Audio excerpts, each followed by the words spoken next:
ಈ ತರ ಹೊಡೆದ್ರೆ ಅವರು ಉಸಿರಾಡ್ತಾರೆ. ಕನ್ನಡ ಫಿಲಿಂ ಬಂಧನದಲ್ಲಿ ತೋರಿಸಿದ್ದಾರೆ. ಪುಟ್ಟ ಪಾಪು ಉಸಿರಾಡ್ತಾ ಇಲ್ಲ ಅಂದ್ರೆ ಕಾಲು ಇಟ್ಕೊಂಡು ಮೇಲೆ ಎತ್ತಿ ಈಗ ಹೊಡೆದ್ರೆ ಅವರು ಉಸಿರಾಡ್ತಾರೆ.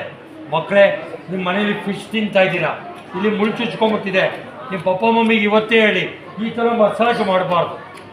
ಥ್ರೋಟ್ ಆಮೇಲೆ ಆಪ್ರೇಷನ್ ಲೆವೆಲ್ ಹೋಗುತ್ತೆ. ಹಿಂಗೆ ಮೇಲಕ್ಕೆ ಎತ್ಕೊಳ್ಳಿ ಈ ಭಾಗಕ್ಕೆ. ಅವ್ರು ತುಂಬ ದಪ್ಪ ಇದ್ರೆ ಹಿಂಗೊಂದು ಒದ್ರೆ ಇಲ್ಲಿಗೆ ಮುಳ್ಳು ಆಚೆ ಬರುತ್ತೆ. ಮಕ್ಕಳು ಹುಣಸೆ ಬೀಜ ಸೀಮೆ ಚೂರ್ಣ ಅಚ್ಚಾರು ಮೂಗಲ್ ಹಾಕೊಂಡ್ಬಿಟ್ಟಿರ್ತಾರೆ. ನೆಕ್ಸ್ಟ್ ಬಾವಿಗೆ ಬಿದ್ದಾಗ ಹೇಳಿ, ಎಲ್ಲ ಬೆಳ್ಳಿಗೆ ತೋರಿಸಿ. ಬಾಯಿ ಓಪನ್ ಮಾಡಿ, ಒಳಗಡೆ ಹಾಕಿ. ಹಿಂಗ್ ಎಳ್ಕೊಂಡ್ಬರ್ಬೇಕು. ಆಂಟಿ ಸಾರಿ ಇಟ್ಕೊಂಡ್ರೆ ಆಂಟಿ ಸಿಕ್ಕರು ಸಾರಿ, ಓ ನಮ್ಮ ಆಂಟಿ ಸಿಕ್ಕರು ಜೀನ್ ಸಿಂಗ್ ಮಾಡ್ಕೊಂಡ್ಬಂದೆ. ಸಾರಿ ಇಲ್ಲಿ, ಆಂಟಿ ಅಲ್ಲೇ. ಅಂಕಲ್ ಪಂಚೆ ಸಿದ್ದರಾಮಯ್ಯ ನಿಂತಿದ್ದಾರೆ CM, ಅವ್ರ ಪಂಚೆ ಇಟ್ಕೊಂಡು ಹಾಕಿ ಮೇಲೆ ತಗೊಂಡ್ಬಂದು ಹೊಟ್ಟೆಯಿಂದ ನೀರನ್ನ ತೆಗಿಬೇಕು. ನೆಕ್ಸ್ಟ್, ನಿಮ್ಮ ಮನೆಯಲ್ಲಿ ಗ್ಯಾಸ್ಗೆ ಬೆಂಕಿ ಬಿದ್ದಿದೆ, ಸಿಲಿಂಡರ್ಗೆ ಏನ್ ಬಿದ್ದಿದೆ? ಏನು ಮಾಡಬೇಡಿ. ನೀವೇನ್ ಮಾಡ್ತೀರಾ? ಹೌದಾ? ಮಾಡಬೇಡಿ. ಸೈಕಿಕ್ ಹಾಕ್ಬೇಡಿ. ಹುಚ್ಚಾಸ್ಪತ್ರೆಗೆ ಹೋಗ್ತೀರಾ, ಒಂದು ಬಕೆಟ್ ಎತ್ಕೊಂಬನ್ನಿ. ಮೇಡಮ್ ತಪ್ಪಾಗಿ ತಿಳಿಬೇಡಿ. ತಗೊಂಡು ಈಗ ಓದಿದ್ರೆ ಬೆಂಕಿ ಆರೋಗುತ್ತೆ. ಅರ್ಥ ಆಯ್ತಾ? ಸೊ ಇದಿಷ್ಟು ವಿಚಾರವನ್ನ ನೀವು ಬೇರೆಯವ್ರಿಗೆ ಪ್ರಾಣ ರಕ್ಷಣೆ ಮಾಡೋಕ್ಕೆ ನೀವು ಉಪಯೋಗ ಮಾಡಬೇಕು. ಅರ್ಥ ಆಗ್ತಾ ಇದೆ? ಯಾವುದೇ ಬ್ಲೀಡಿಂಗ್ ಆಗ್ತಾ ಇದ್ರೆ ಇವತ್ತಿನ ಮನೆಯಲ್ಲಿ ಕಾಫಿ ಪುಡಿ ತುಂಬಬೇಡಿ, ಅರ್ಶಿನ ಪುಡಿ ತುಂಬಬೇಡಿ. Motto of the first aider is ಅಂತ ಯಾರು ಕೇಳಿದ್ರೆ ಪ್ರಿಸರ್ವ್ ಲೈಫ್ ಅಂತ ಹೇಳಿ ಒಂದ್ಸಾರಿ. ಪ್ರಿಸರ್ವ್ ಲೈಫ್, ಜೀವ ಉಳಿಸಿ, ಜೀವ ಉಳಿಸಿ, ಜೀವ ಉಳಿಸಿ.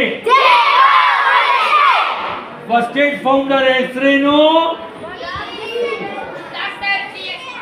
ಎದುರು ತಪ್ಪು ಹೇಳಿದೆ ಸ್ವಲ್ಪ ಪರಗೆ. ಕಮನ್ ಸ್ಟ್ಯಾಂಡ್ ಅಪ್, ಓಡಿರಿ ಚಪ್ಪಾಳೆ ಅವ್ರಿಗೆ. ಕುಳಿತುಕೊಳ್ಳೋ, ಕುಳಿತುಕೋ. ಡಾಕ್ಟರ್ ಎಸ್ಮಾರ್ಕ್ ಫ್ರಮ್ ಜರ್ಮನಿ, ಆರ್ಮಿಯಲ್ಲಿ ಮೆಡಿಕಲ್ ಆಫೀಸರ್ ಆಗಿದ್ರು, ಮರಿಬೇಡಿ. ಮತ್ತೊಬ್ರು ಟ್ರಯಾಂಗ್ಯುಲರ್ ಬ್ಯಾಂಡೇಜ್ ಹಾಕೊಂಡಿದ್ದು ಮೇಯರ್. ಹೇಳಿ, ಹಾವು ಕಚ್ಚಿದಾಗ ಏನ್ ಮಾಡ್ಬೇಕು? ಇಲ್ಲಿ ಗಂಟು ಹಾಕ್ಬೇಕು. 4 fingers upper side, 4 fingers inner side. Lacerated wound ಮಾಡಬೇಕು. ಈ ತರ ಬ್ಲಡ್ ಇದು ಮಾಡಿದಾಗ ಪಾಯ್ಸನ್ ಹೊರಗಡೆ ಬರುತ್ತೆ. ಎಲೆಕ್ಟ್ರಿಕಲ್ ಪೌಡರು ಯಾವುದು? Seed powder. ಪೈರಾದಾಗ ಮಾಡ್ತೀವಿ. ಕುಕಿಂಗ್ ಆಸಿಡ್ ಆದಾಗ ನಾವು ಬಕೆಟ್ ಬ್ಲಾಂಕೆಟ್ ಹಾಕಿ ಕವರ್ ಮಾಡ್ತೀವಿ. ಗ್ಯಾಸ್ ಲೀಕ್ ಆದಾಗ ಫ್ಯಾನ್ ಹಾಕ್ಬೇಡಿ. ಯಾಕೆ? ಸುತ್ತಲಿಗೆ ಶಾರ್ಟ್ ಸರ್ಕ್ಯೂಟ್ ಆದರೆ ಮನೆ ಬಸ್ಕಾಗ್ಬಿಡುತ್ತೆ. ವಿಂಡೋ ಓಪನ್ ಮಾಡಿ. ಏನು ಮಾಡಬೇಕು? ವಿಂಡೋ ಓಪನ್ ಮಾಡಿ. ಇದಿಷ್ಟು ವಿಚಾರ ನೀವು ಮಂದಟ್ಟಾಗಿ ಕಡಿಮೆ ಸಮಯದಲ್ಲಿ ನಿಮ್ಗೆ ಹೇಳ್ಕೊಟ್ಟಿದ್ದೀನಿ. ವೈವಾ ಕ್ವಶನ್, ಯಾಕೆಂದರೆ ಈ ಎಂಪ್ಲಾಯ್ಮೆಂಟ್ ಡಿಪಾರ್ಟ್ಮೆಂಟಿಂದ ನಿಮಗೆ ಟ್ರೈನಿಂಗ್ ಕೊಡ್ತಾ ಇರೋದ್ರಿಂದ ನಾವು ಕೇಳಲೇಬೇಕು. ಗೊತ್ತಿರೋ ಕೈ ಮೇಲೆ ಎತ್ತಿ ನೀವು ಉತ್ತರ ಕೊಡಿ. ಆಯ್ತಾ? ಹೇಳ್ತೀರಾ? ಏನು ಹಾಕಿಕೊಂಡು ಅವರಿಗೆ ಯಾವ ಥರ ಬ್ರೀತಿಂಗ್ ಕೊಡ್ತೀರಾ? ಗೊತ್ತಿರೋ ಕೈ ಎತ್ತಿ. Just raise your hand. Hanging case ಆದಾಗ ಯಾವ ರೀತಿ ಬ್ರೀತಿಂಗ್ ಕೊಡ್ತೀರಾ? ಯಾರು ಗೊತ್ತು? ಕೇಳ್ತೀಯಾ? ಎದ್ದೇಳು. ಶಬಾಷ್. ಮೌತ್ ಟು ಮೌತ್ ಅಲ್ಲಿ ಬ್ರೀತಿಂಗ್ ಕೊಡ್ತೀವಿ. ಚಪ್ಪಾಳೆ ಕೊಡಿ. ಫಸ್ಟ್ ಏಡರ್ ಗುರಿ ಏನು? ನಮ್ದು ಗುರಿ ಜೀವ ಉಳಿಸಿ. ಆ ಕಡೆ ಹಿಂದೆ ಬಂತು ಫಿಶ್ ಮಾರ್ಕೆಟು, ಎಲ್ಲ ಮಂಗಳೂರು ಕಡೆ ಇರಬೇಕು ಅನ್ಸುತ್ತೆ. ಆಯ್ತಾ? ಅವಾಗ ತುಳುವಲ್ಲಿ ನಾನು ಮಾತಾಡ್ಸ್ಬೇಕು. ದಾಳಿ ಸಂವತ್ಸರ ಆಯ್ತಾ ಮಕ್ಕಳೇ? ಇದಿಷ್ಟು ವಿಚಾರ. ಸ್ಕೋಟ್ ಬೈಟ್ ಬೆಳೆ 1000 PT ಎಕ್ಸಲೆನ್ಸ್ ವಿಡಿಯೋ ಮಾಡಿ ಸುಲಿತಾರೆ. ಹಾಂ, ಈಗ ಡಾಕ್ಟರ್ ಆನ್ಸರ್ ಅವರು 2 ಮಾತು ಹೇಳಬೇಕು. ಚೇರ್ಪರ್ಸನ್ ಡೀಪ್ ಸಿಲ್ವರ್ ಹೋಗ್ಬೇಕು. ನಮ್ಗೆ ಹೇಗೆ ಅಂದರೆ ನೆಂಟರು ಬಂದ್ಬಿಟ್ಟಿದ್ದಾರೆ, ಮನೇಲಿ ಅಕ್ಕಿ ಖರ್ಚಾಗ್ಬಿಡುತ್ತೆ ಅಂತಲೂ ಆಸೆ, ನೆಂಟರು ಊಟನೂ ಹಾಕ್ಬೇಕು. ನಮಾಜ್ ಹೋಗೋ ಸಮಯ ಅಂತ ಅವರ ತಕ್ಕಂತೆ ಶಾರ್ಟ್ ಕಟ್. ಕೋಲಾರ ಜಿಲ್ಲೆಯ ಬಂಗಾರಪೇಟೆಯಲ್ಲಿ ಇಂದು ಲಿಟ್ಲ್ ಫ್ಲವರ್ ಶಾಲೆ ಮಾನ್ಯ ಕಾರ್ಯದರ್ಶಿಗಳಾದ ಡಾಕ್ಟರ್ ಆರಿಫ್ ಅಹಮದ್ ಅಯಾದ್ ಸರ್ ಅವರು ಮತ್ತು ಶಿಕ್ಷಣ ಸಂಯೋಜಕರಾಗಿ ಕೋದಂಡ ರಾಮಯ್ಯ ಅವರು ಬಂದಿದ್ದರು. ಹಾಗೂ ಬಂಗಾರಪೇಟೆ ತಾಲೂಕಿನ ರಾಜ್ಯ ಯುವಚೇತನ ಯೋಜನಾ ಕೇಂದ್ರದ ಅಧ್ಯಕ್ಷರಾದ ವಿಜಯಕುಮಾರ್ ಸರ್ ಅವರು, ಎಲ್ಲ ಶಿಕ್ಷಕ ಮಿತ್ರರು, ಪುಟ್ಟ 1ನೇ ತರಗತಿ ಮಕ್ಕಳಿಂದ 10ನೇ ತರಗತಿಯ ಮಕ್ಕಳವರೆಗೆ ಸಿವಿಲ್ ಡಿಫೆನ್ಸ್ ಅಂದರೆ ನಾಗರಿಕ ಸಂರಕ್ಷಣೆ ತರಬೇತಿಯ ಕಾರ್ಯಾಗಾರವನ್ನು ಸೈದ್ಧಾಂತಿಕವಾಗಿ ಪ್ರಾಯೋಗಿಕವಾಗಿ ಅಂದರೆ ಒಂದು theoretical approach and practical approach ಈ ದಿನ ಟ್ರೈನಿಂಗ್ ಮಾಡಿದ್ವಿ. ಈ ಒಂದು ಸೇಫ್ಟಿ ಮೆಜರ್ಮೆಂಟನ್ನು ಕ್ಯಾಚ್ ದ ಯಂಗ್ ಅಂತ ಹೇಳ್ತೀವಿ. ಈ ಪುಟ್ಟ ವಯೋಮಾನದ ಮಕ್ಕಳಿಗೆ ಕಲಿಕೆ ಮಾಡಿದ್ರೆ ಮನೆಯಲ್ಲಿ ಒಂದು ಗ್ಯಾಸ್ ಸಿಲಿಂಡರ್ ಬಸ್ಟ್ ಆಗ್ಬೋದು, ಕುಕ್ಕರ್ ಬಸ್ಟ್ ಆಗ್ಬೋದು, ಹೈವೇಲಿ ರೋಡ್ ಆಕ್ಸಿಡೆಂಟ್ ಆಗ್ಬೋದು, ಹಾವಿನ ಕಡಿತ ಆಗ್ಬೋದು, ವಿಷ ಕುಡಿದವರು, ಬಾವಿ ಬಿದ್ದವರು, ನೇಣು ಹಾಕ್ಕೊಂಡವರು, ಇವೆಲ್ಲವನ್ನ ನಾವು ಏನು ಮಾಡಬೇಕು ಅನ್ನೋದು ಪ್ರತಿಯೊಬ್ಬರ ಭಯ ಇರುತ್ತೆ. ಅದರಿಂದ ಇವತ್ತು ಇವರ ಒಂದು ಅಧ್ಯಕ್ಷತೆಯಲ್ಲಿ ಅವರೆಲ್ಲರಿಗೂ ತರಬೇತಿಯನ್ನು ನೀಡಿದ್ದೇವೆ ಮತ್ತು ಸರ್ಕಾರದ ಕಡೆಯಿಂದ ಅಧಿಕೃತವಾದ ಮಾನ್ಯತೆ ಪಡೆದಿರುವ first aid, civil defence, helpline ID ಮತ್ತು ಸರ್ಟಿಫಿಕೇಟನ್ನು ಕೊಡ್ತಾ ಇದ್ದೀವಿ. ಈ ಒಂದು ಕಾರ್ಯಾಗಾರ 1985 ಥ್ರೂಔಟ್ ಸ್ಟೇಟ್ ಮತ್ತು ದೇಶದ ಎಲ್ಲೆಡೆ ನಾವು ಸಾಥ್ ಕೊಡ್ತಾ ಇದ್ದೀವಿ. ಇವತ್ತು ಈ ದಿನ ಯಶಸ್ವಿಯಾಗಿದೆ. ನಾವು ಗೌರವ ಕಾರ್ಯದರ್ಶಿಯವರಿಗೆ ಮತ್ತು ಮಾನ್ಯ ಅಧ್ಯಕ್ಷರಿಗೆ ಮತ್ತು ಶಿಕ್ಷಕ ಮಿತ್ರರಿಗೆ ನಾವು ಹೃದಯಾಂತರಾಳದ ವಂದನೆಯನ್ನು ಸಲ್ಲಿಸುವ ಮುನ್ನ ಮಾಧ್ಯಮದವರಲ್ಲಿ ಒಂದು ಮನವಿಯನ್ನು ಮಾಡ್ತೀನಿ. ಯಾರೇ ಆಗಲಿ ಈ ತರಬೇತಿಗೆ ಅರ್ಹರಿದ್ದಾರೆ. ಪ್ರತಿಯೊಬ್ಬರೂ ಕೂಡ ಭಾರತದ ಸಂವಿಧಾನ, ಲಿಖಿತ ಸಂವಿಧಾನ, ರಿಟರ್ನ್ ಕಾನ್ಸ್ಟಿಟ್ಯೂಷನ್, ಸೊ ಅದರಲ್ಲಿ ಸೇವ್ ಲೈಫ್ ಅನ್ನೋದು ವಿಚಾರ ಬರ್ತದೆ. ಸೊ ಅದರಲ್ಲಿ ಜೀವ ಸಂರಕ್ಷಣೆಗೆ ತಾವೆಲ್ಲರೂ ಆದ್ಯತೆ ನೀಡಿ ಅಂತ ಹೇಳುತ್ತಾ, ನಾವೆಲ್ಲ government of India national awardees ಇದ್ದೀವಿ. ನನ್ನ ಜೊತೆ ಕಾಲಿನ ಮಿತ್ರ ನಿಸರ್ಗ ಮೇಡಮ್ ಅವರಿದ್ದಾರೆ. ಇವತ್ತು ಇಲ್ಲಿ ಈ ಕಾರ್ಯಕ್ರಮವನ್ನು ಕೊಟ್ಟಿದ್ದೀವಿ. ಬೇರೆ ಶಾಲೆಗಳಲ್ಲಿ, ITIಗಳಲ್ಲಿ, ಕಾಲೇಜುಗಳಲ್ಲಿ ಅದು DED ಆಗ್ಬೋದು, ಪ್ಯಾರಾಮೆಡಿಕಲ್ ಆಗ್ಬೋದು, ನರ್ಸಿಂಗ್ ಆಗ್ಬೋದು, ಈ ಕಾರ್ಯಾಗಾರಗಳು ಸಾಗ್ತಾ ಇರ್ತದೆ. I would like to thank Madam also. Yeah, she is there. Thank you very much. See, today it is a very, very, very good day and a very knowledgeable day for all of us.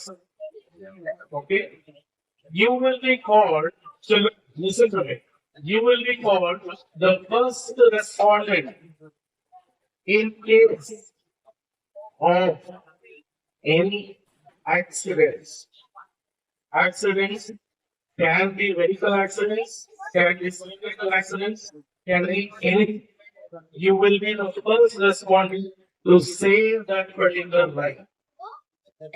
Life is a very good gift from the God.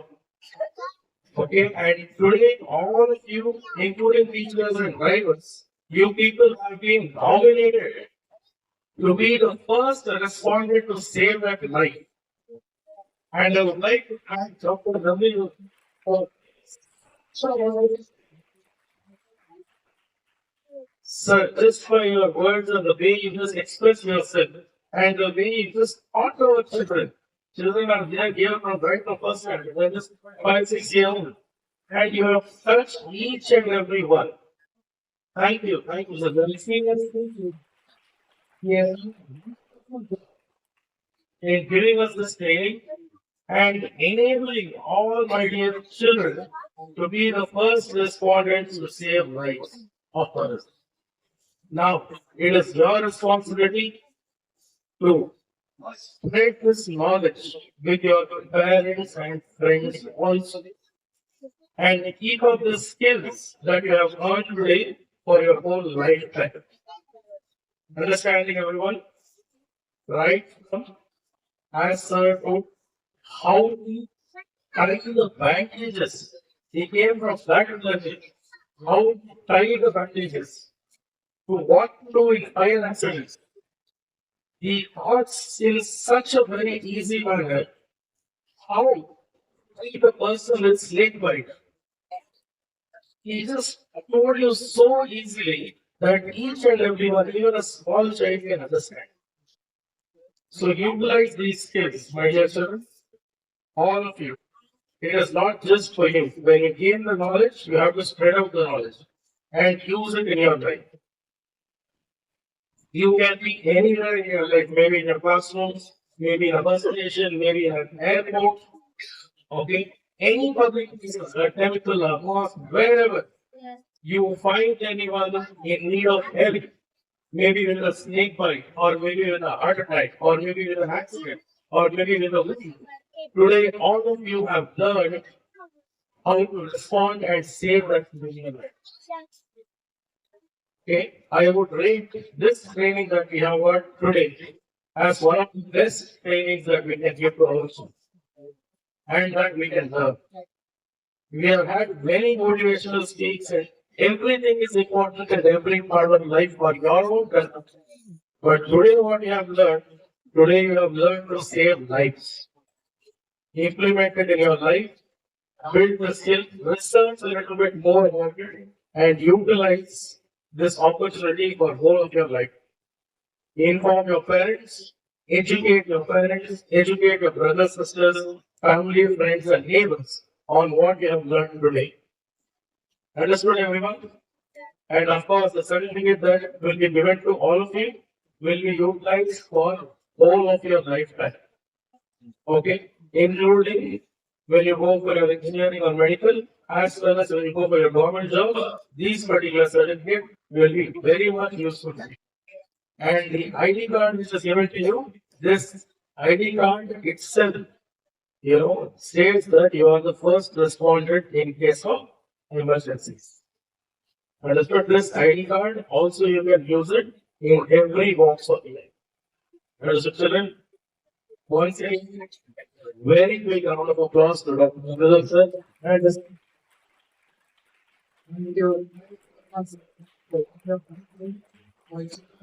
his knowledge, and maybe the next academic year we can have another training like this with all the other children who are left around. Okay? So thank you. Thank you very much. Thank you, sir.